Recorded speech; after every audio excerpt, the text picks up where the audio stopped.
Il leur a fallu 2 jours de travaux intenses pour en arriver à des conclusions aussi pertinentes pouvant permettre au Congo de bénéficier d'un plan stratégique de la réforme de l'État. L'atelier technique de validation de cet avant-projet, ouvert le 16 décembre dernier, a débouché sur un rapport synthèse tenant compte des exigences actuelles, notamment le développement des compétences numériques des agents administratifs. À la suite du diagnostic, nous avons dégagé les axes stratégiques. Il y en a 5 au total. Le premier axe est consacré au renforcement de l'État de droit. Le deuxième, à la rationalisation de l'État. Le troisième, à la réforme du cadre économique et financier. Le quatrième, la réforme de la gouvernance territoriale.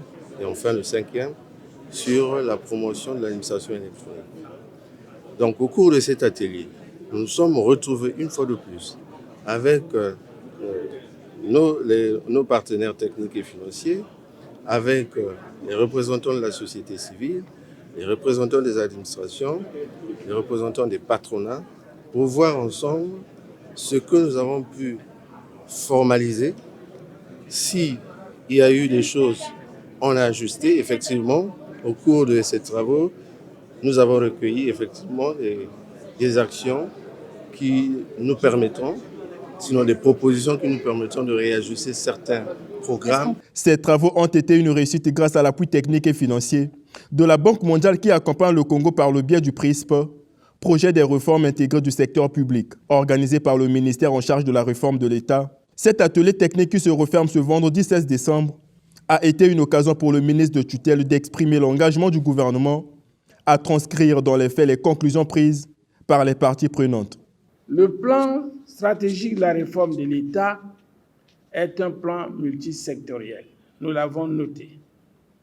Il a une vocation globale, donc nationale. Il se déclinera en plan d'action au niveau global d'abord, puis sectoriel. Après cet atelier, cet avant-projet sera soumis à l'approbation du gouvernement et par la suite au Parlement pour son adoption conformément à l'article 125 alinéa 10 de la Constitution du 25 octobre 2015, car la réforme relève désormais du domaine de la loi.